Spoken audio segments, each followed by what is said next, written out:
The Athletic Football Show is presented by State Farm. State Farm offers surprisingly great rates. Whether you're a quarterback who calls plays in the huddle or an armchair quarterback who calls the game from your living room, State Farm has you covered with surprisingly great rates on car insurance. Because like a good neighbor, State Farm is there. Get a quote today.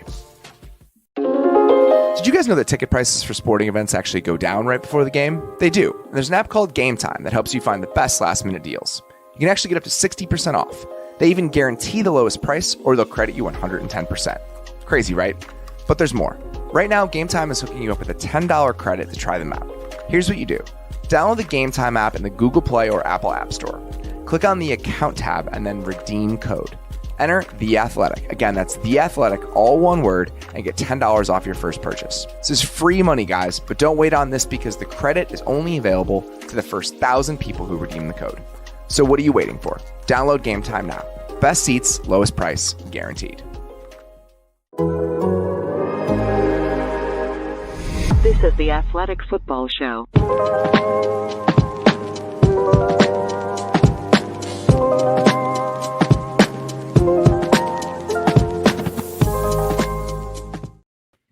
Welcome to the Athletic Football Show.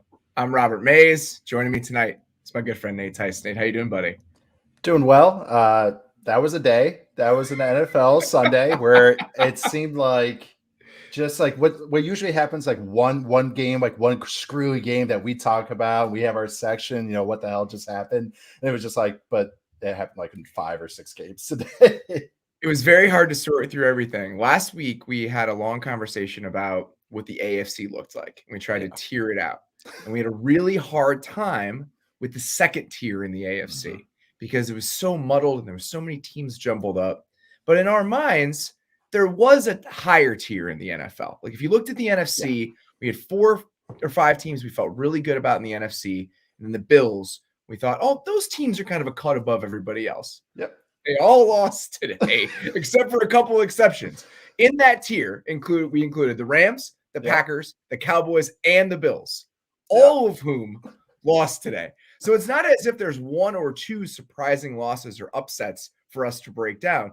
That's everything. That was week 9 in the NFL. Mm-hmm. And it was like just as I was honing in, I'm like, okay, these are the contenders. You know, this is our like 6 or 7. I can cut out some of the fat. Okay, a couple rookies I'll keep an eye on some of the crappy teams. All right, just watch these, really focus on these teams. Yeah, whatever. Just blow it up. Like we got Colt McCoy winging it. We got Le'Veon Bell and Devontae Freeman partying like it's 2016. Like this is just what a Sunday. And we have one loss team remaining in the NFL. One. That's it. Every other team in the NFL that's not Arizona has at least 2 losses. We're going to get to the Cardinals a little bit later today in the show. But let's start with the game that we just watched. Kind of a shocker. You know, we expected the Rams offense to look good as they have all season. We spent a ton of time on Friday's show talking about them and just how easy they were making it look in the passing game and how they were able to really just dominate teams in their drop back game. They scored 16 points against Tennessee, averaged 4.7 yards per play. The Titans defense was the most impressive part of this game. We spent so much time last week thinking about what do the Titans offense look like? How will they construct this thing without Derrick Henry? And then their front and Kevin Byard and a couple other guys just play out of their minds. Yeah, like I've been watching this Rams offense week after week, and it's like, I mean, honestly, if you asked me Friday, this was the one team I felt so good about. It was like the Rams and the Bucks. You know, those are like, okay, I really feel good about those. And it was this performance today. It was like just the Stafford blemishes. He had he had what everyone's calling now. He had a Wentz moment. Like now those plays when they're about to get the safety and they throw a pick, that's a Wentz now. But that happened. Just their offense, like they actually finally had a team that really took it to them up front, especially on the interior, which we'll talk about later, but especially on the interior. And that was the first time I've seen, even when they played the Cardinals, I didn't ever felt that pressure was giving, Stafford huge issues. There's a couple times where it came up, but it was never just never felt that way. And then this was the first game where it was like, anytime he was trying to work on a backside, which we have commended, that's what Stafford can do. He can get to those number 3 reads. The pressure was getting home. Like they were doing the late twists and everything. And it was like we had noticed with this Titans defense how up front, how well they were playing up front. And it was like, they're okay. It was like, oh, wow, they're doing some good things. They're actually like disrupting plays. And we kind of got to see it on a national spotlight. It was just shocking to see it against this Rams team that looks like a juggernaut. I mean, I thought they were. And I guess the Von Miller stuff maybe maybe they blew their load a little bit, got a little too excited, wait for Von next week. But I don't know. It was a good performance by the Titans. I mean, just they took advantage of the mistakes by the Rams, but it was weird seeing a team look so mortal on this offense that really has been taking it to every defense that they faced. The funniest part and kind of the most surprising part about how the offense was rolling for the Rams so far this year was the way their offensive line was playing. Yeah. Because before the season, coming into it, you absolutely could spin this yarn about how Stafford could look like this. This was on the table. But the offensive line, think about how much attention we paid to the offensive line around the draft. How surprised people were they didn't go make any moves. And they moved Brian Allen back to center late in camp. Yep. All right, we're going to roll with Corbett at guard, and we're going to have David Edwards play the other spot. And it's been working very well. Mm-hmm. But if you think about just the pedigree and the track record of the guys on that offense, it is the least proven group. But they've been playing at a really high level. And today they got taken advantage of. And this is a version of the Titans defense that I don't know who the heck is playing corner at this point, but they've had this handful of guys play like this over the last month or so. Mm-hmm. Jeffrey Simmons was a monster today. Nico Autry has been really good and versatile for them. Landry is up there in pressures. Is one of the most productive pass rushers in the league this year. It's a bunch of athletic football show all-stars. Yes. They're graduating. I'm so proud of them. And the pick six that Byard had that's a great play. That is him just unbelievable play. Seeing that thing from a mile away, coming downhill. And just that was like a really heady feeling where the game was. Okay, usually after a play like that, the quarterback just wants to get back on track. And oh my God. So that was a nice 4D chess move. It really was. You got to commend them. And it's funny because they're not super well rounded on defense. They have holes, but these guys, these 3 or 4 kind of upper echelon players that they've had so far are continuously making plays. Yeah. And Byard has been one of those guys. He can make a splash play for you, and he did. And then the other guy, getting Jayon Brown back is nice for them. They're getting healthier. There were a couple plays where he was running to the post in cover 2, and just those elements. It's all right, even if we have a couple holes, we still have enough on defense. It's a really impressive performance by them. Yep. So if they can find themselves a little bit on offense as they get a little bit more time, and their defense doesn't have to play like this every single week, but if they can get more out of it, who knows? I mean, this team has the best record in the AFC. With how muddled everything else is, why not the Titans? I'm sure they're asking themselves that. Right. And it was Derrick Henry goes out. Everyone, even myself, I was like, oh, they really build around him. That kind of just keeps them on track all the time. And it was didn't matter. They wanted a different way. But how many times we talk about teams have to find a different way to win? And it wasn't like they did this against some scrub team. It was the Rams in LA. Yes. So it was wow, okay. Props to you guys. And look at David Long stepping up. They're getting okay, these guys are improving. They're getting performances out of guys that they maybe not thought that would just be the league average. So that's that is usually what you need to be a surprising unit. And the Titans are doing stuff. And like you said, I don't even know who's playing corner and they're doing this stuff. It's a testament to Mike Vrabel and the fact that they have a uniformity in the attitude they play with. And that's his whole shtick, right? And it's probably overblown and silly at times, but it does matter. In moments like this where you're rotating out pieces, we're going to talk about another team later that didn't play like that with backups today. So it does matter. Let's keep going here and keep running through teams that lost in embarrassing fashion. The Bills lose to the Jaguars 9-6. You go back and you watch. It's how did this happen? It's a pretty obvious answer. They got their asses kicked up front is how this happened. Now the question for me is, okay, when you watch that today, and we'll dig into some of the specifics, but is this symptomatic of a larger issue with the Bills? And should we be worried about this moving forward? Or is this a blip? Is this just a speed bump that isn't really indicative of where this team is going? But today was, to me, a little bit worrying. Yeah, I have now become a full believer in their defense. I really have. Now I'm just seeing them and how they perform. And so it's okay, that's one thing. But their offense is now, we're in week 9. And all this energy we spend on the Chiefs offense and what's happening to them and defense is squatting on them and not being able to run the ball. Cookie cutter that for the Bills. It's the same stuff. The same issues they're having. They don't have an identity in the run game. The passing game has become, in a way, their chaos they used to create has now become almost basic or telegraphed. Like, defenses know almost how to like be patient against what the Bills are. Again, Josh Allen is Professor Chaos. So it's like also when they have to like be on script, like when Josh Allen has to throw like just a drop back concept and work intermediate, he's now off rhythm. Like I feel like he is not comfortable just dropping back and throwing over the intermediates, like benders. I saw him run 4 verts a couple times today, but he was bailing out of the pocket when he didn't. I think he's uncomfortable. I think the clock is ticking right now because of the way that they're playing up front. Too quick. Yeah. And oh, sorry. Oh, well, I was going to say, I can't believe it, but it's like this happened last year too. It's like they missed John Feliciano. Because Feliciano at left guard, not just performance-wise, but he is so important for their protection stuff. And I know this firsthand.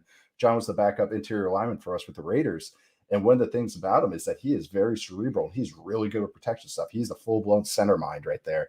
Him being out showed up over and over again. Every time they brought pressures, the Jags brought pressures on third down. It was like a free runner coming on the interior. That's pretty, and that's why Josh Allen felt like he was getting heated up. They only brought 5 on like 6 plays in this game, but every single time they did, it worked. And it wasn't crazy stuff. Nope. It's like nickel pressures. There was a one play where they brought, I want to say, the safety 21 late with Miles Jack. But even that play, it's not super complicated. The biggest problem they had today was they couldn't block with 4. Yep. The Jags had 17 pressures on their 46 pass rush snaps with 4 guys. All 4 of their sacks came when they brought 4 guys. When you are getting free rushers and a team is only bringing 4, you're not going to win. And that's what was happening today. I tweeted out a picture of just the worst version of it, but they ran a simple inside twist with the 2 tackles. 3 guys went with one of the defensive tackles. And I think it was 91. Dwayne Smoot was the free runner, just running at Allen on third down. And that happened a lot today. Cody Ford had a nightmarish day. He did. I mean, it is the type of day where you just feel the quicksand and it never ceases. That was him today. And it's going to be a problem for them moving forward if he has to continue to play. But it wasn't just him. Darrell Williams had some really bad moments. On the final sack, he was out of his stance about a second and a half late. He had a couple penalties. Yes. Yeah. And they were all over the place on third down. And you could feel that discomfort and anxiety in the pocket. And that led to Allen just doing some really bad Josh Allen stuff. Yep. The pick late to Josh Allen, which, God, everyone was really excited about that today. Okay. I felt like a hater for a little bit because I was like, all right, we're driving this into the ground, guys. His name is Josh Allen. Like, it might as well be John Smith. Like, really? If they had like Barkevius Mingo, I'd be like, oh, okay, yeah, there we go. 2 guys named that. Okay, there. But it's like Josh Allen and Josh Allen. Okay, it's a little different. It was a lot of attention paid to it today, but that play was a good example. And the other one that, like, just a small thing, the 3rd and 2 where he fumbles, he should have given that ball. And it's just those tiny little moments that are turning from small mistakes into catastrophic mistakes that Josh Allen picked. They fail to pick up that pressure. But instead of it just being a bad play, it turns into a catastrophic play because he's trying to make something happen. And that was happening consistently today. When I went back and I watched some of that game today, I expected crazy blitzes and all of this stuff. And the fact that it wasn't that and they still couldn't protect, that's how you have that sort of game on offense. And it felt like it's weird I'm about to say this is like the Jaguars were like a step ahead coverage wise from what the Bills were expecting. I can't believe those words just came out of my mouth, but it's honestly, like at the beginning of the game, the Jaguars were playing man. And I think the Bills were like, excuse me, like you're going to go man of coverage against us. But then it was great. Like they got into the red zone. They were expecting man because the Bills ran mesh. And then nope. Jags ran zone. It just ran soft zone. It just caught it up. And it was like, I think Allen had a scramble. They didn't get it. But it was like they just kept him a page behind. And then they started heating him up. They threw in third downs. I think, yeah. So like you said, 5 pressures. That makes sense. It was all like third downs, it seemed like. And it seemed like they just kind of like kept him guessing without doing too much, which is really weird to say. It's terrifying. It wasn't like anything revolutionary where I was like, man, I could see how he got confused. It was more like, they had the wrong play at the wrong time, but it was like, how do you not have answers? It's not like losing one-on-ones and just getting beat up front. Yep. I mean, that's the problem is when they don't bring more than you can block ever, and you still can't block anybody, that's when disasters happen. And that's exactly what today felt like. Yeah. Speaking of that, Cowboys. Sure. It was 30-16 to the Broncos. This to me was a mix of stuff, right? Yeah. There were some bad moments for Dallas. 4th and 1 on the first drive. Justin Simmons. This is what this game felt like to me. Some rough moments for the Cowboys, but every single time there was an opening for Denver, somebody made a play. Yep. So perfect example, 4th and 1 on that first drive. You don't get it, but you don't get it because Justin Simmons takes grass on that play and makes a tackle in the backfield. Play later in the game, Amari drops a 3rd and 1 at midfield. Okay. Yep. They line up on 4th and 1. Kenny Young sees something, makes a check to, I believe, man coverage, does a great job against Dalton Schultz after he motions across the formation. They try a little slant flat. Kenny Young sticks with him. Dak has to clutch it, throws it away, drive over. So, yes, should have caught the 3rd and 1, but on 4th and 1, somebody made a play. And that's what the Broncos did consistently today. To me, it was a combination of Dallas just not being very sharp and the Broncos guys just stepping up routinely over the course of the entire game. The Broncos offense too, I'm going to talk about their defense, but their offense too had like a perfect game plan. Like they had an answer for like what the Cowboys wanted to do. Like they watched that Vikings film, like that game last week, and they had everything we talked about on Friday. It was like also that it was like they listened to our notes on it, or just like, oh, I'm going to do that against it next. But like I can tell you one thing: if there's anything I'm for sure about that happened on Sunday, is that the Cowboys will never wear that red stripe on their helmet ever again. It was so bad. I've never been more sure about it in my life. But after that performance, Jerry's not taking that back. That thing is staying in the locker room. But it's not your day when you get a block punt and the other team gets a first down. Oh, that's exactly right. I mean, that was just a horrific moment. I'm trying not to read too much into how the Cowboys' day went, but I do want to commend what the Broncos did. I mean, but the Cowboys just missed chances. The times that they could have made a play, you have to make plays. That's why you're a player.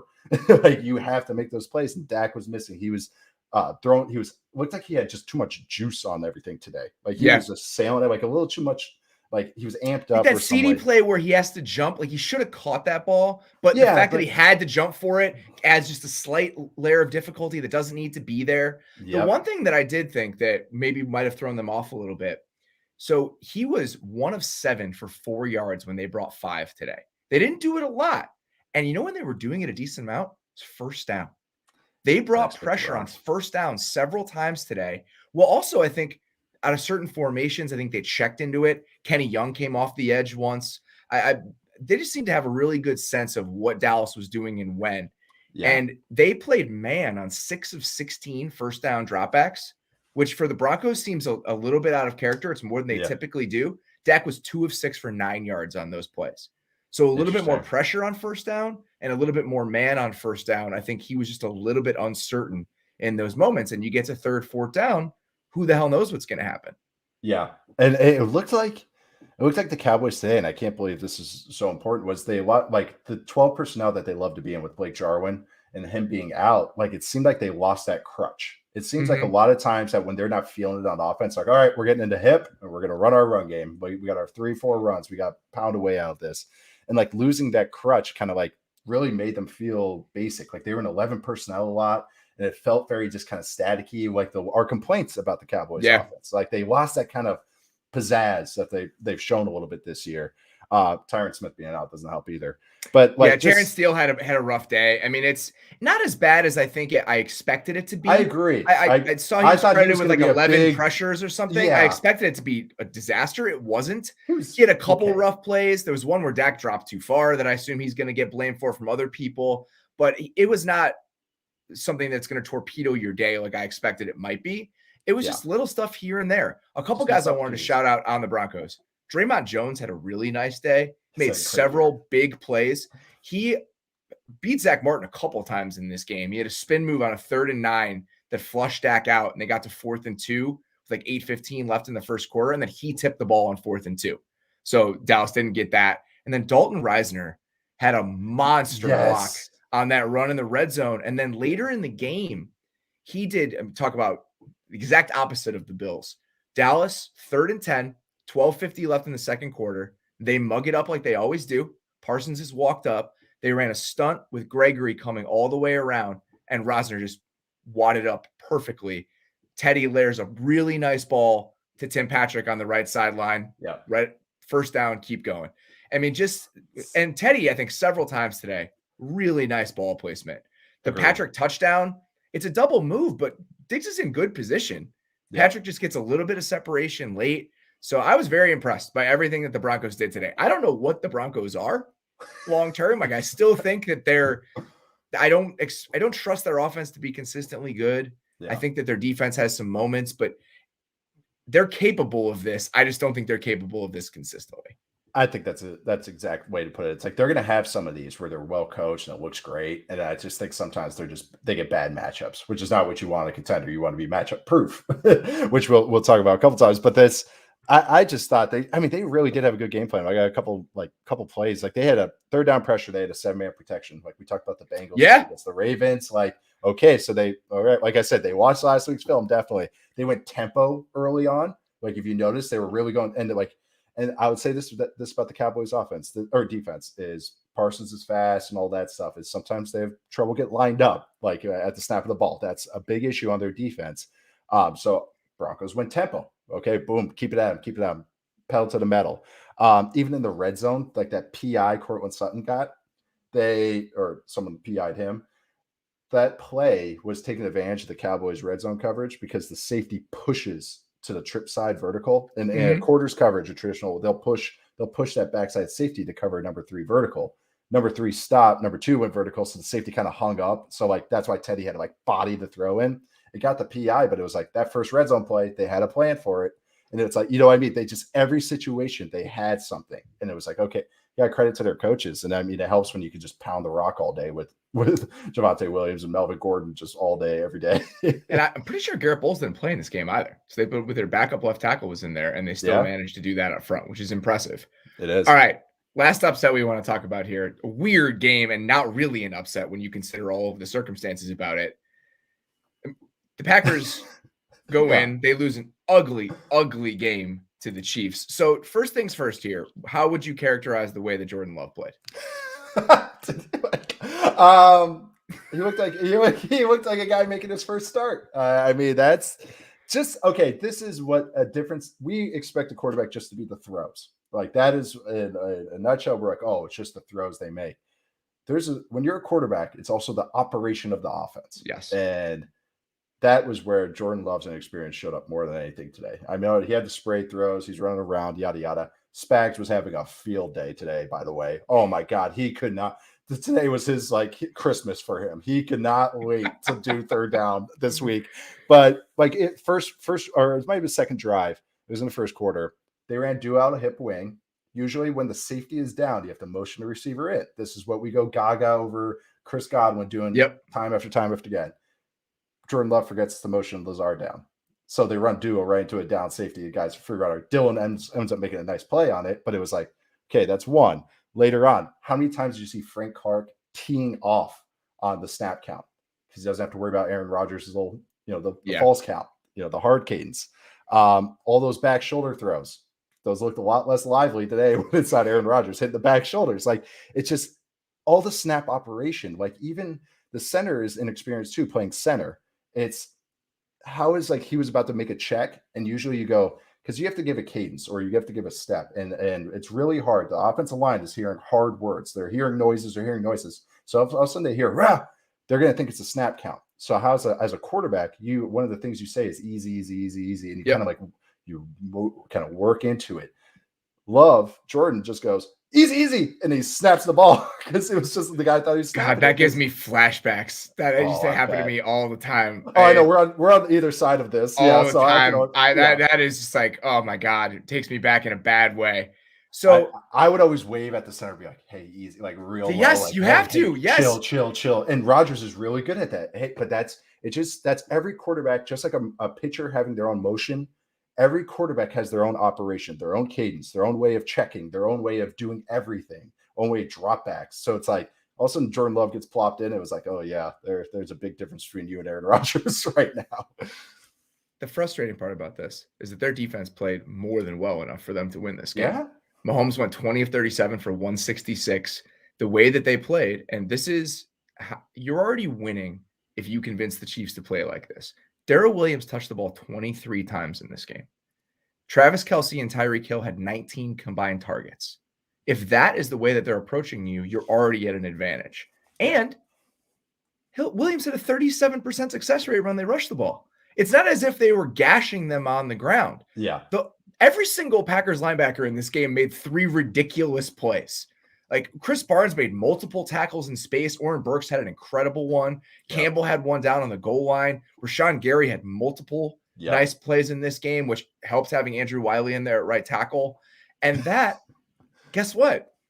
When you're trying to win a Super Bowl, when you're trying to be the number 1 seed in the NFC, when you have 1 loss and your defense is starting to come on a little bit here and is playing incrementally better, it would really help to have the defending MVP, the reigning MVP, who's one of the best players in the league, and keep the train on the tracks. But he's good. He's all set. He was all set for this week. But I mean, there's so many of our guys that are guys, but it's like, hey, I mean, telling you, the Athletic Football Show All-Stars, like some of these guys are starting to creep up. Like Darnell Savage, he had a big day today, flying around, and but like we say, you have to be a complete team to win the Super Bowl. You can't just rely on your MVP quarterback missing the game. Like it's those other guys just have to step up. And honestly, like just watching this today, like just watching this Chiefs offense it's so weird. They start the game that like, hey, we're going to fix it. We're going to do all the stuff we need to fix it. We're going to run counter. We're going to go under center, run play action out, 12 personnel. And as soon as they kind of get a moment of panic, they go right back to what they are. And they go into the 1-by-3 formations where Kelsey's getting his ass kicked. They were fixing it a little bit. Like they put Kelsey in the slot, like they went 3-by-1, put Kelsey in the slot. But then it was just like, I don't know. It's so weird watching this Chiefs offense have these struggles when it's just like, it should be right there. It should be right there for them. But it's like they just don't do the things that I'm expecting them to do, like going over the top or doing those explosive plays that I want to see out of them. So I know we're talking about the Packers, but I'm just like, it's just the Chiefs' performance is frustrating. I think it's important to bring up because they won this game, but I'm way more worried about the Chiefs leaving this week than I am about the Packers. The Packers, I think, will be fine the moment that Rodgers gets back. It's infuriating, I'm sure, for Packers fans and for everybody else on multiple levels that they lost this game because he wasn't playing. And I'm sure there's a little bit of, oh man, gritting your teeth thinking about what the Jordan Love era looks like moving forward here. Yeah. It's a little early, but you'd hope he looked better than this. Yeah. But with the Chiefs, there's no missing quarterback.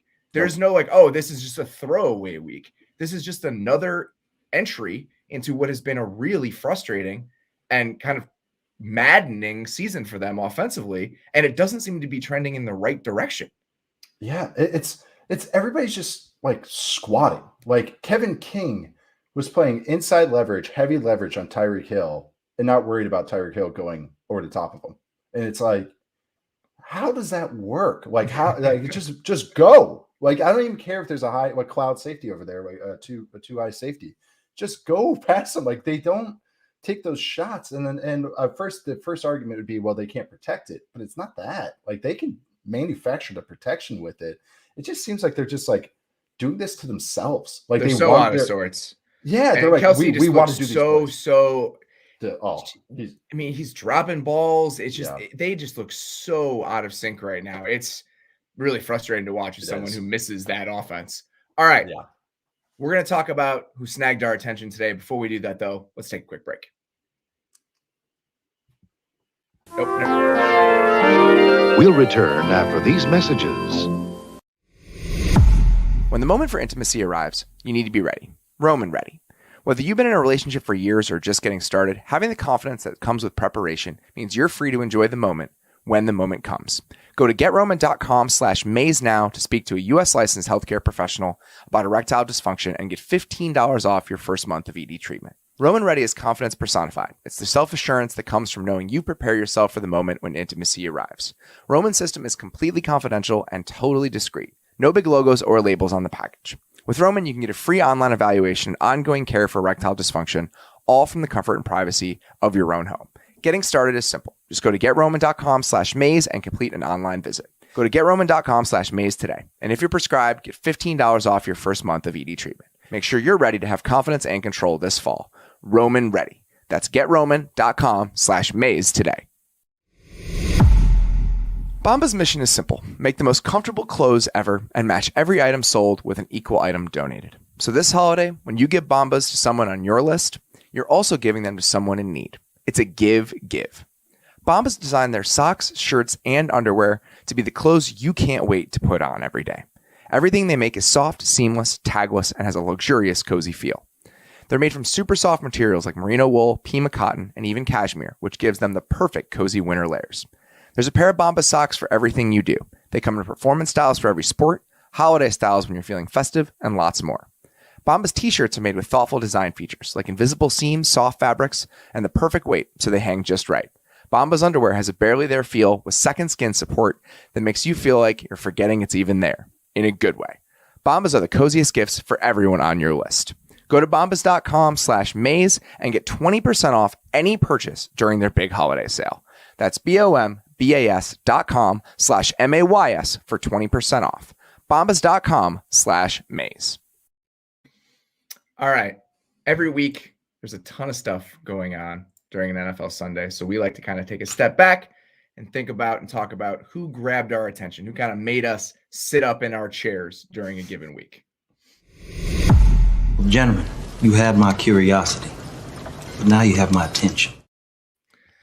Let's start with the Ravens, because that game was just entertaining as hell. And in a world where so many other teams are losing, and losing in kind of horrible fashion, this is a team that did not have its best day, that got in a couple holes, and still managed to win this game. And the Ravens are now a half game back in the AFC. They're sitting at 6-2, even if we don't think they've played their best football really at any point.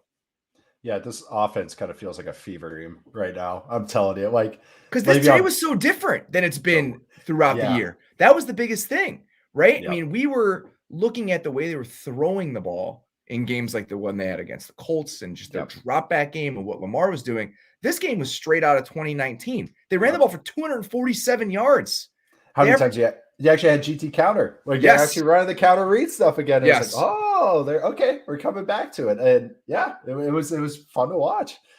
They ran for 247. They averaged 0.3 EPA per rush per run. Wow. For reference, only 2 teams in the league have averaged that throwing the ball this year. And that's what the Ravens did running the ball today against the Vikings. Kind of nice. But yeah, Lamar working in between the tackles. I'm telling you, Le'Veon Bell wearing a teens number, whatever he was wearing today, that was just awful. It was so jarring. I hated it. I hated it so much. Yeah, Devontae Freeman catching flat routes in the red zone. Yep, sure, okay. But I think it was hilarious watching Patrick Ricard catching a couple balls, not including the touchdown. The best drive of any single player in the league today. When you consider all of the circumstances. You know the end of Jurassic Park when all the velociraptors jump on the T-Rex, just trying to take him down? That's what it was. He got the one in the flat. They're all just hitting them one after another, and he's still barreling forward. Oh my God, I was dying. That was the play where it was 3rd and 16, and he got it to 4th and 2, and they went for it on 4th and 2. Yep. So if he doesn't do that, they don't get that first down. It should have been 4th and 8. Yes. Yeah, I know. And he just T-Rexed it. He carried him forward. And then he had another catch on that drive, and then he caught the touchdown on that drive. It all happened in the span of 10 plays. You got to pack in your Patrick Ricard stuff into one self-contained element of the game. You got to focus, when you want to feature the main black bears of the NFL, you got to focus it to one drive. I know it's just like when an offense is just oh, we got to dial up our plays. They featured him on that drive. But this Ravens defense is, we know what they are. We can only so many times say they play man, they bring pressure, and they do a couple zones in there. But it's kind of I think I've clicked for me watching them is that they're going to be very matchup dependent. I just think that's what with this defense. I think I've come to accept that they're not going to maybe every week be able to take it to every team, but I think they are for most teams because they can play man coverage, and that is tough to win against week in, week out. And it's just a weird team. I also watched Rashad Bateman. I'm like, oh, this is great. And then Mark Andrews is dropping a ball, and then I see a play where they're running. It was 3rd and 5. I don't think I tweeted it, but I was about to, but I didn't want to pile on. They ran 3 curls on a 3rd and 5. Mark Andrews, it was Hollywood Brown, and I would think it was Duvernay. They were all within about 3 yards of each other. That the Vikings were able to cover all 3 with 1.5 guys, and it was yep, there it is. That's the Ravens passing attack. I know, but so that's why it's so hard for me. Sometimes I see all these good things that they do. It feels like every 3rd down, because they run 5-man protections, it turns into Lamar against the free runner off the edge. because today worked out okay. It does. He made so many plays, even the 2-minute drill especially. He just made so many plays with his legs today. I know. And that's why I think it's worth talking about, just because they've won in so many different ways this year. And to see them do this where it is just counter. It's quarterback counter. It's all those pullers that we're used to. And it's just a throwback version of this team. I mean, the one that Villanueva destroyed Kendricks on one that set it up with 1st and goal. And they ran the same play multiple times, that GT counter where you pull the guard and the tackle and Lamar runs right behind it. And then they had little wrinkles off of it. One of the 20-yard receptions that Brown had in overtime, it was that play, but it was the pass off of it. He just flips it to him in the flat, runs up the sideline. So it's just, again, a version of this offense that we hadn't seen in a while, but that's what they needed to go to win today. And they're sitting there at 6-2.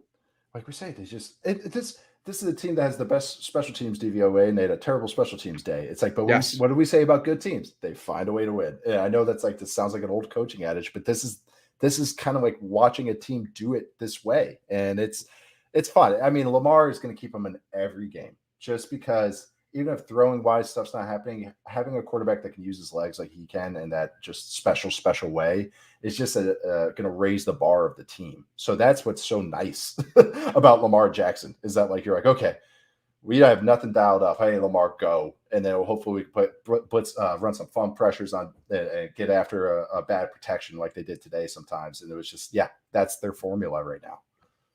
Let's stick in the AFC North. Browns defense. You have my attention. Yeah. They dominated that game today. Negative 0.29 EPA per play for Burrow today, which is it's twice as bad as any other passing game in the league would have been over the course of the season, just for some context there. That's how bad they were today.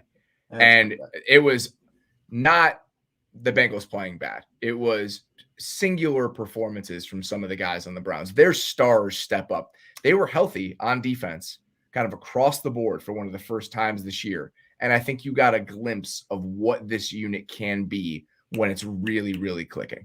They make it really hard on quarterbacks because they just tight coverage, like we've commended the Bills on. It's like they're kind of like cousins of each other a little bit, like, just kind of how they go about things. But it's good coverage, putting a lot of bodies in throwing lanes. Hey, make an offense matriculate down the field. Matriculate down the field. Meticulously matriculate. Meticulously matriculate. I know. Daylight savings must have screwed me up. But it's like, but just go down, work your way down the field, make them run the ball, make them take the stuff underneath.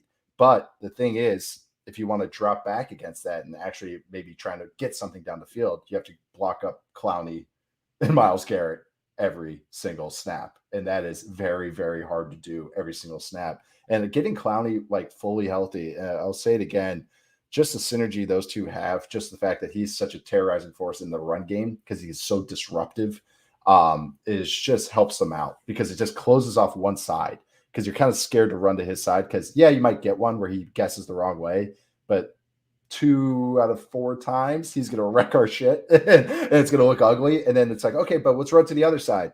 Well, there's Myles Garrett. Okay, so what do we do? Run up the middle. Okay, well, they're going to wad it up, have bodies tight and they like have even fronts and all that. So it's like, okay, but this is their version. This is the best version of themselves. And we haven't talked about all the power they're running on offense. Denzel Ward was awesome today. I mean, he had as good a game as you could possibly have as a corner. He had the pick 6 where that's just an amazing play. I mean, they have that. That's one-on-one with Jamar Chase on that side. That's why Burrow went to it. Yep. He trusted it so much. It's like, we've seen this work 5 different times in this area of the field. In the low red zone, he's been dominant. I'm going to go back to him no matter what. Ward picks it off, takes it to the house. Later on, he had another pass breakup in the end zone. How many times this year have we seen a team in quarters in the red zone and a team just runs that little quick post where they're just playing with the leverage and like, we're going to take this right now. And Ward comes down on it, has a PBU in the end zone, leads to a field goal. And then later, they were a 3-by-1. Chase is on the right side. They wanted him on, I think it was 3rd down. They wanted to slant to Jamar Chase. Again, one-on-one. It's a great matchup. We saw him roast Marlon Humphrey for an entire game. Roast everybody. It doesn't matter who he's got against. Yeah. Ward is in his hip pocket the entire time without drawing a flag. PBU, tips the ball right into John Johnson's hands. Those aren't sheep plays. Nope. Those aren't sheep picks. That is a corner taking over a game, and that is what he did today. Yep. And that's what running this type of defense, having a corner do that unlocks so much, because you can just go, hey, lock them down over there. We're going to wad up everything else over here. I mean, that's all they're doing. And when you can – this guy, I mean, Jamar Chase has shredded people. I mean, the performance he did against Marlon Humphrey was like actually it's burned into my brain. But being able to have these plays not only just become the one in the red zone too, with the other PBU and there against T. Higgins, I think it was. Then the T. Higgins, yes. Yep, T. Higgins on the one. But it's not only those plays that were going to be positives for the offense, like you're saying, but like you said, the other example, those are turning into positives for the defense. So huge it's like game swinging plays, double swings. Yeah. And it's just rather going like, oh, incomplete, it's a net neutral play, we'll punt. It's like all of a sudden, no, boom, it's turning into the advantage to the offense. And I'll say just the Browns run game today was awesome. I mean, just like, this is what I expected. Yes. This Browns offense, and like the Donovan Peoples-Jones touchdown. Like it was this is what the team, this is what I thought they would look like. In August, this is what it looked like. This is what I wanted the Browns to be. Yes. Myles Garrett, and it's so funny because in the first half, I was sitting there watching Jonah Williams. I was like, he's playing well. Like, he's doing a good job again. And then it only takes 2 plays. He just roasts him on a little like rip and dip for a sack, a half a second after Burrow gets the ball. So they finished with 5 sacks. Troy Hill had a couple. He came out of slot pressure. And there was probably triple pressures. Like they had 5 sacks plus like 15 pressures. Yeah, and they had 12 hits. They had 12 hits. So you have the front dominating the game. You have Ward making some plays. And you have splash plays on offense, an explosive run here, an explosive run there. Let's take a shot. Let's go home. This is the team I thought they would be coming into the season. And there was so much talk about Odell Beckham and what his workload, what he meant to the offense, why it wasn't clicking. And I don't know if they're better without him. I don't know if I don't know anything about that. But I do know that this team that I saw today is the one that I expected to see. And it's not as if they were beating up on a team that hasn't been good this year. The Bengals have beaten people. The Bengals are a really solid team, if anything else. And the Browns this is the best performance they've had all season by a lot. Yes. It's what we needed to see, really. Otherwise, it would be like, eject. But looking at that run game the whole day and seeing, White Teller pulling and knocking knocking guys into poor Jesse Bates. Yeah. Oh, I know. Twice. He got him twice today. Poor guy. But like seeing the tight ends down block and kicking guys out and then running, okay, we hit 3 powers in the first quarter. We're just running a power play action and hit a shot play over the top. And that why that run game matters in that whole thing. No crap, no shit. It matters that for this team. But on that shot play, because they hit power out of that formation twice already, Jesse Bates and the other Bengals safety were at 10 yards. Yeah. And so they run power with a puller. Even if those safeties recognize it's a pass, they already started at 10 yards. So that split second of hesitation, you're in an over post combination and it's all over. You could play it perfectly, but the fact that they've been brought up, it's the classic run this up to the pass. Guess what? It works. If you can do it, it works. But I have no idea what to make of no idea what to make of the OBJ thing, but it's just like, this version works for them. And it didn't work with OBJ in there. I mean, it did at times, but it was inconsistent. But at least maybe they know their path now, rather than maybe square peg round holding. I will say, some of the stuff they do inside the 5 just drives me nuts. Like they squandered multiple opportunities. They did not play a perfect game today. Yeah, this could have been uglier than it was when you consider some of the turnovers. That too. That's the third week. It was low red zone. It's once they get inside the 10. It's so weird. It's just multiple plays today. I was like, there's still a place that they can go after their performance today. But they're 5-4. They have the same record as the Bengals, and we've talked about it a million different times. With how muddy the AFC is, who the hell knows? If they play like this, and this is the team they can be for the rest of the season, they absolutely could be a major player in the playoff picture. Absolutely. All right. It's time now for State Farm's surprisingly great performance of the week, presented by State Farm. I wanted to talk about Matt Ryan. 23 of 30 for 343 and 2 touchdowns against a Saints defense that came into this game ranked 3rd in defensive DVOA and gave Tom Brady a bunch of problems last week. I mean, 93.8 QBR. Take a bow. He earned it. This was, he earned every single bit of this. We'll get into it. But when I went back and I watched this game, I had a blast.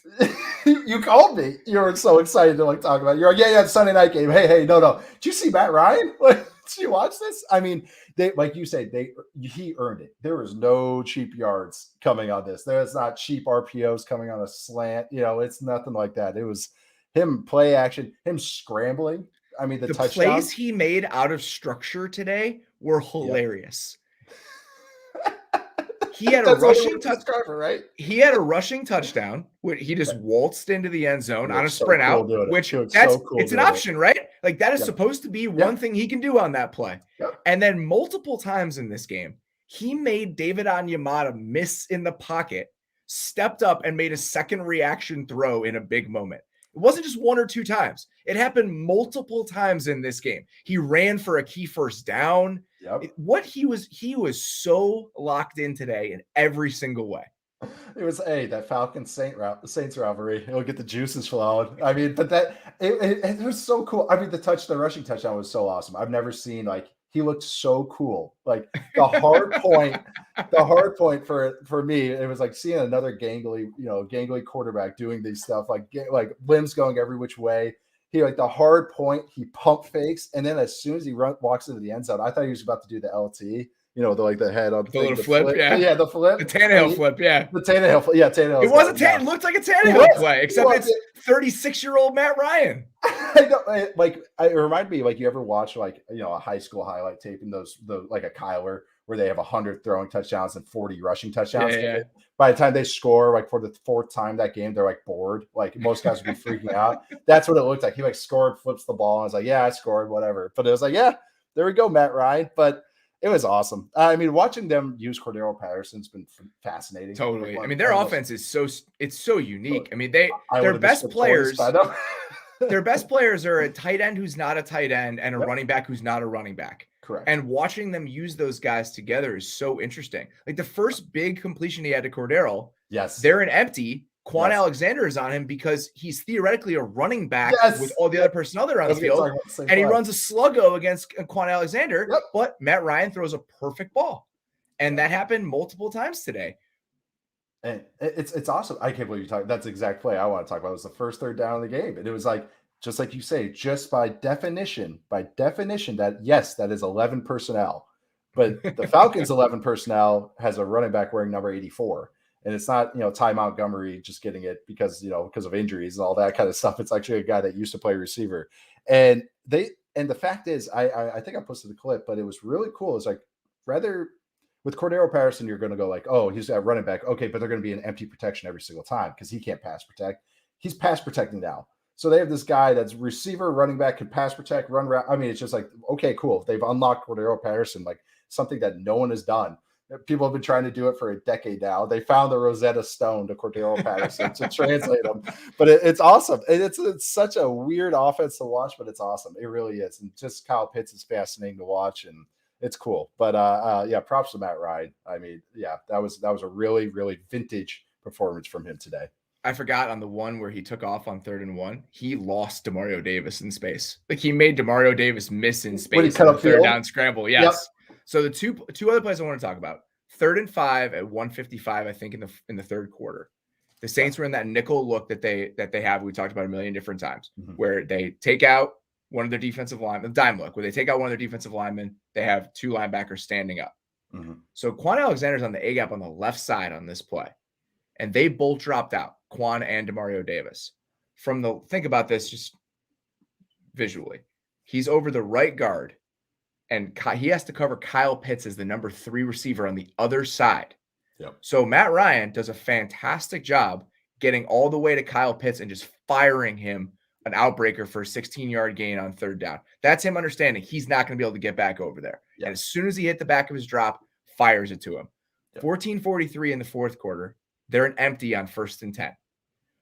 Matt Ryan sees the capped corner on that side, the slot corner. He knows the slot corner is coming because they're an empty, and he just floats it to Patterson over the middle for a 13-yard gain. Yep. So you have a guy making a team pay whenever they're bringing extra guys or whenever they're in a pressure look, making plays out of structure, making free rushers miss in the pocket and then pushing the ball down the field. He had a 12.3 completion percentage over expectation today. That's awesome. Against one of the best defenses in the entire league. I mean, they earned every single cent of this. I did not expect to have this much fun watching Matt Ryan throw the ball to Russell Gage, but that was one of the coolest performances of the entire day. I'm not even going to pretend like I could say the other receiver's name that caught a couple touchdowns. Zacchaeus. I know his last name. Okay. Yeah, there we go. Okay, him. But yeah, I mean, that good props to them. It was a lot of fun to watch. All right, guys. Remember, like a good neighbor, State Farm is there. Get a quote today. All right. It is time for Explain Yourself. Every single week, we like to pick a couple performances. We're only doing one this week because for reasons. We like to look at a performance that we just need a little bit more context. We need some explanation for how this happened. There were a lot of candidates today, but we've talked about most of them. So all the upsets and all of the baffling performances we hit at the top of the show. There is one more, though, and that is the San Francisco 49ers losing 31-17 to a Cardinals team that not only did not have DeAndre Hopkins, did also not have Kyler Murray and had absolutely no trouble moving the ball against the San Francisco team. How confident do you think Shield felt when all of a sudden Kyler Murray was announced as Yes! I mean, the line moved a bunch of points because I have made a million jokes on the show. That offense is Kyler do something funny. Well, guess what? Today it wasn't. It was like that was a great performance from the whole Cardinals offense, like in the run game and everything. But having said that, it was also not a great performance from that 49ers defense. Like that 3rd and 18 check down to James Conner. Embarrassing. That's the only word for it. Embarrassing. There's nobody on that whole side of the field. It was like, how does that happen? Like, and 51 missed a tackle in space. He had a rough day. He had a rough day. And so Colt McCoy averaged 9.4 yards per attempt in this game. Yeah. He was throwing bubbles. James Conner had a big day. Yep. And there was not as if there was like one or two weird moments. They got beat up throughout the course of this entire game physically. James Conner's touchdown, the first one, with the power to the left or power to the right. They had a puller and they had a lead blocker was the tight end. They're just crushing people there. Yeah. It's not as if there's some wonky stuff going on. They physically got beat up by a team today that had its backup quarterback in the game. Well, how about the exclamation point from Benjamin? Perfect example. Oh my God. Perfect example. That was like, I mean, you could hear the whole air come out of the stadium after that one. But that's exactly what it was. They did take it to them. An offense like that, I'm like, oh, they just go hero ball DeAndre Hopkins and now AJ Green. And you would think this defense would know, hey, they're going to really go, probably work the interior. And they've had Christian Kirk there and Zach Ertz. And, the running backs can both all catch. And it was like those guys still went off. Like that number 51, Aziz Al-Shir, like he was getting he got torched on an angle route from Ertz, I believe it was. And it was like, they had a couple of those. Their 5th round rookie was starting at safety, Hufanga. Yeah, and that's so he was slow to trigger on stuff, and it was like, it was brutal. That's why some of those runs were getting to the second level because there's no safety coming down. You could easily explain this away and say, well, they're hurt. Fonga's starting, Tavon Wilson's getting snaps, Drake Kirkpatrick is playing, 51 is getting tons of run because Drake Green was hurt. Yeah. They're always hurt. Right? They're always hurt. At a certain point, you can't, it's not as if this is not self-inflicted in some way. They came into the season banking on Jason Verrett playing the entire year. I love Jason Verrett. I would love if Jason Verrett stayed healthy, but that is not a bet you should be making. Correct. Jaquiski Tartt has been hurt, right? He missed this game. Do you know how many times Jaquiski Tartt has played more than 12 games in the last 5 years? Never. 1. Okay. He's missed at least 7 games every single year since 2017, except for 1 year. So it's not as if we can't see this stuff coming. Yeah. So other teams are also hurt. Yep. The Cardinals don't have J.J. Watt. They didn't have Kyler Murray. They didn't have DeAndre Hopkins. They played with some balls today. Yeah. They took it to them. 85, Wesley, he made a couple plays down the field. On that Benjamin touchdown, he's laying wood on a block. And that to me was the most disappointing thing, is that it felt like they didn't want to play that type of game. And correct. So now you're in this place where this team is 3-5. you watch them compared to a team like Tennessee with a bunch of backups in, or Arizona today. Like, what is this team? What are they? What are they supposed to be? And it's just their personnel concerns on defense are starting to creep up. Their offense was fine today. If you look at it, they had some big plays and some rough turnovers. The Kittle fumble, the Ayuk fumble, that doesn't happen. The game is closer, but you cannot explain away the performance that they had on defense. That there's no excuse for that.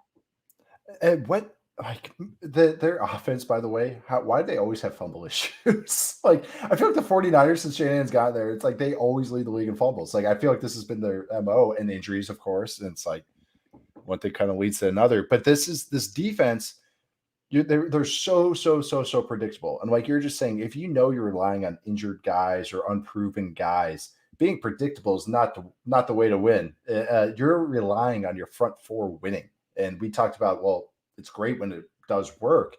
All the good defensive plays today for the 49ers was one of their front four guys winning. It wasn't some cool pressure where I'm going to tweet about it later this week. It's nothing like that. It was just one of the guys. It was Armstead. It was somebody just wrecking shit. And then like, okay, getting home.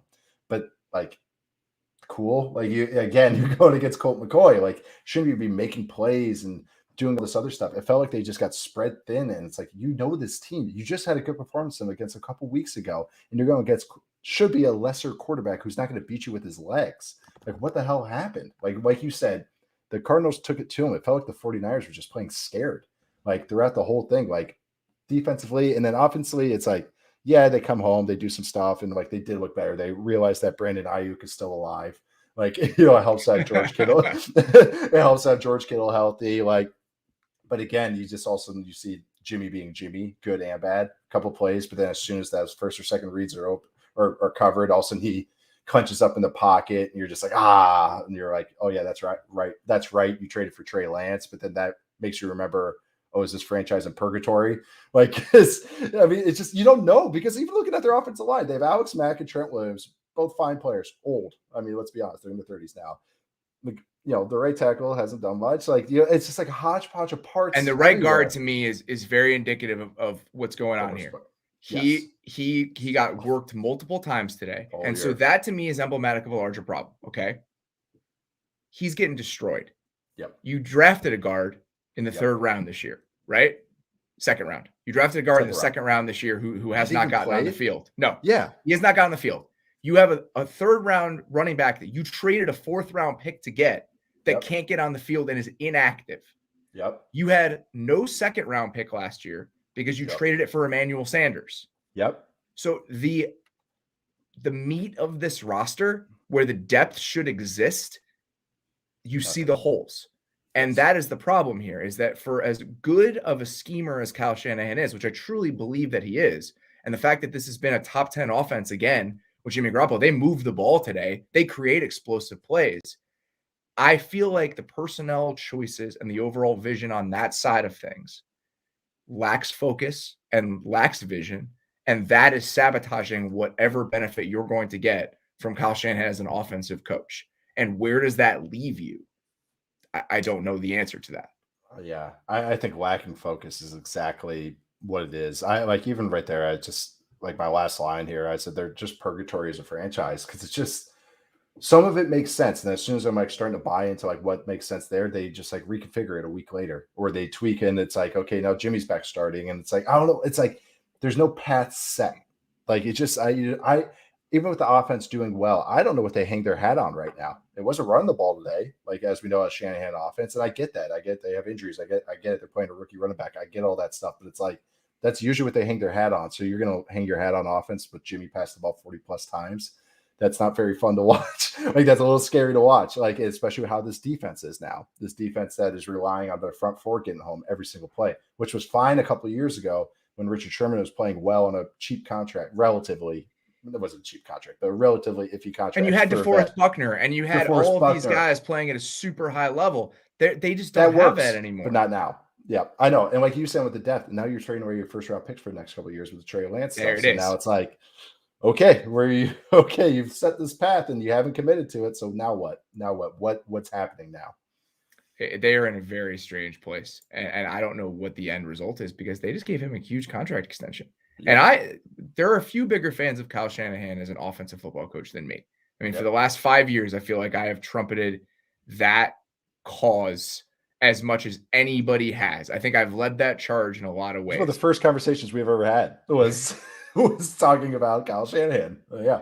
I mean, I was very early on that train, and I think it's hard now to be excited about every aspect of it because he has a ton of say, right? Like, this is his plan in every way. He touches every part of the roster, and this is a problem. We've seen this in the past, right? This happened with his dad.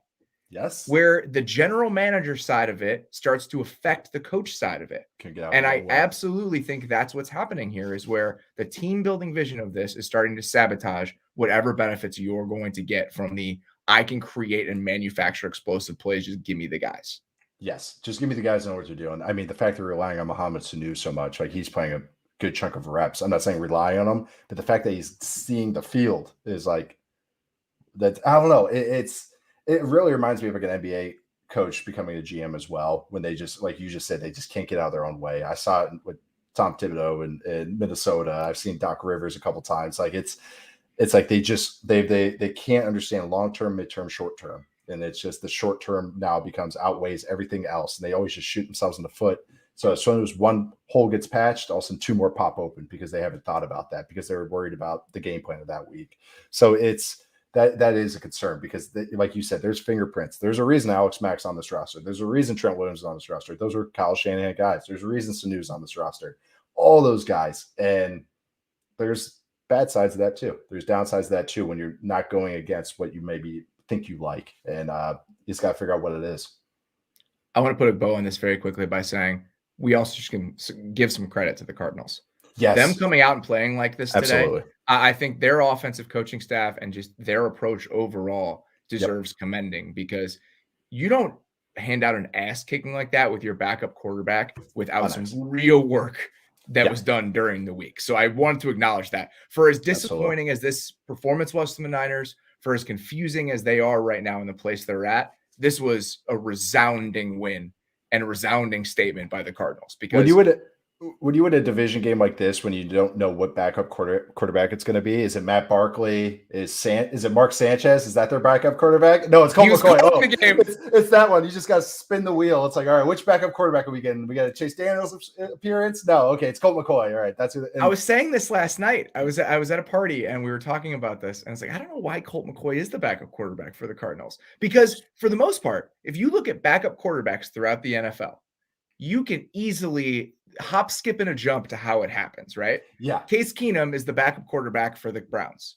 Case Keenum was the quarterback in Minnesota when Kevin Stefanski was the quarterback coach and then the offensive coordinator. Done. Chase Daniel is the backup quarterback for the Chargers. He was with Joe Lombardi in New Orleans. He knows the offense. This is how we do this. It's typically some connection point. I don't know what it is with Colt McCoy and Cam Turner and Cliff Kingsbury, and I have no idea. So good for Colt McCoy, I guess. I guess he's a good hang. I mean, that's what. Hey, being a good backup quarterback, that's about 90% of it, is being a good hang in the meeting room. All right, before we get out of here, we're going to hand out the belt. But first, we're going to take one more quick break. We'll return after these messages. We all know that in this day and age, privacy is a huge conversation and a huge important topic. It doesn't matter who your internet service provider is. ISPs in the US can legally sell your information to ad companies. ExpressVPN is an app that reroutes your internet connection through their secure servers, so your ISP can't see the sites that you visit. ExpressVPN also keeps all of your information secure by encrypting 100% of your data with the most powerful encryption available. Most of the times, I don't even realize I have ExpressVPN on. It runs seamlessly in the background, and it's so easy to use. All you have to do is tap one button, and you're protected. ExpressVPN is available on all your devices, phones, computers, even your smart TV. So there's no excuse for you not to be using it.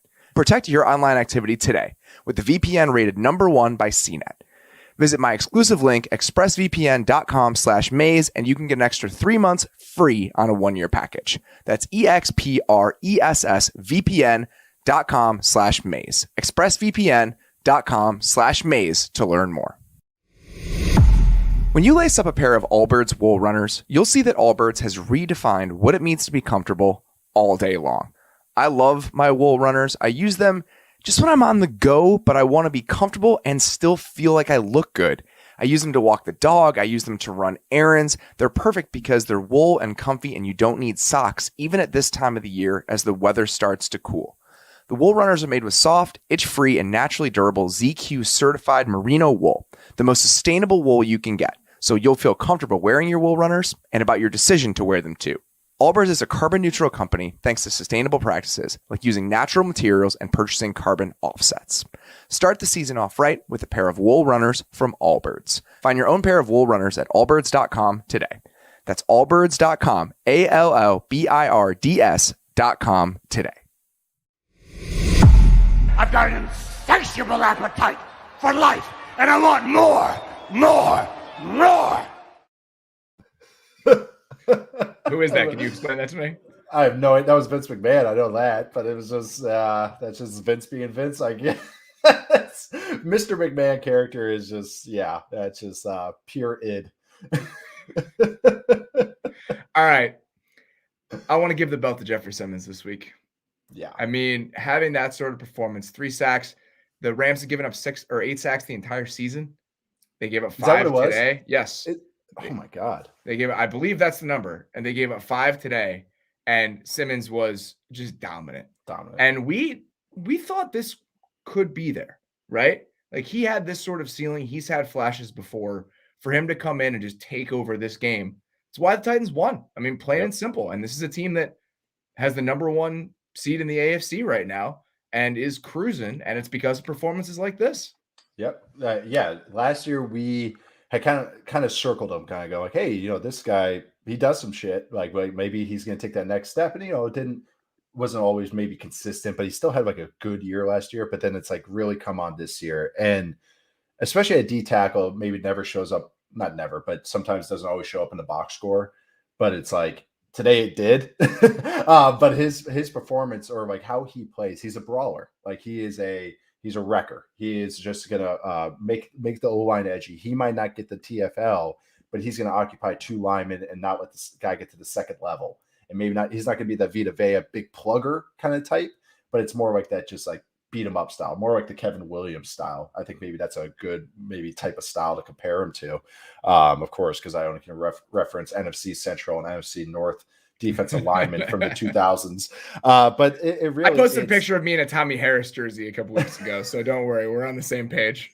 I know. We're on the same. Like that's exactly where we get into the same wavelength. It's like, it's been, what is it? It's been about 6 weeks since I've referenced 1999 Bucks Bears matchup.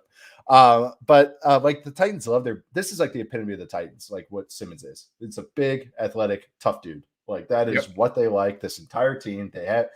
You can knock them sometimes for it, but they have a type, and that's what he is. He epitomizes what that team is, and it speaks to his talent that he could pop his ACL before the draft and still go in the first round. I mean, that just speaks to the talent level. So it's cool to see him healthy and maybe become more consistent and kind of get the love that I think, you know, he really is one of the upper tier interior defensive linemen in the NFL right now. It's cool to see some performance like that in Sunday Night Football. Well, speaking of one of the upper tier defensive linemen in the NFL right now, he had 10 pressures tonight. He's had 27 since week 6, 7 more than any other player in the league at any position. That's ridiculous. Second is the Nico Autry, who has the 20. Bash Brothers. These 2 guys are wrecking shit. Tonight, they blitzed Matthew Stafford, so all according to Next Gen Stats, on 4 of his 53 dropbacks, but they got pressure on 15 plays still with only 4 guys. All 5 of their sacks are with a 4-man rush. That's tied for the most of any defense in the league this season. And it's because of Jeffrey Simmons playing the way that he did. So it's a testament to him. It's a testament to the Titans' plan on defense. And they have snuck up on us. On us a little bit. It is 1 a.m. to me right now after daylight savings time. So thanks for bearing with me here a little bit. That is all we got, guys. As always, thank you so much for listening. We sincerely appreciate it. Please submit your questions for this week's mailbag. Our voicemail number is 872-222-7073. Nate is going to come on to do the mailbag tomorrow because I didn't book anyone else. And I asked him if he could do it. And he said, yes. So we're doing that. The voicemail, that is the voicemail line. Please call us. Please send us some questions on email if that you prefer that. athleticfootballshow@gmail.com. So all of the scheme questions you guys have wanted answers to that I've been putting off, feel free to resend those because now I will feel very good about digging into them. That's all we got for tonight. As always, guys, thank you so much for listening. We'll be back with the mailbag on Tuesday or tomorrow. Time is a very strange thing with these shows. Please come back and check that out. We'll talk to you guys soon.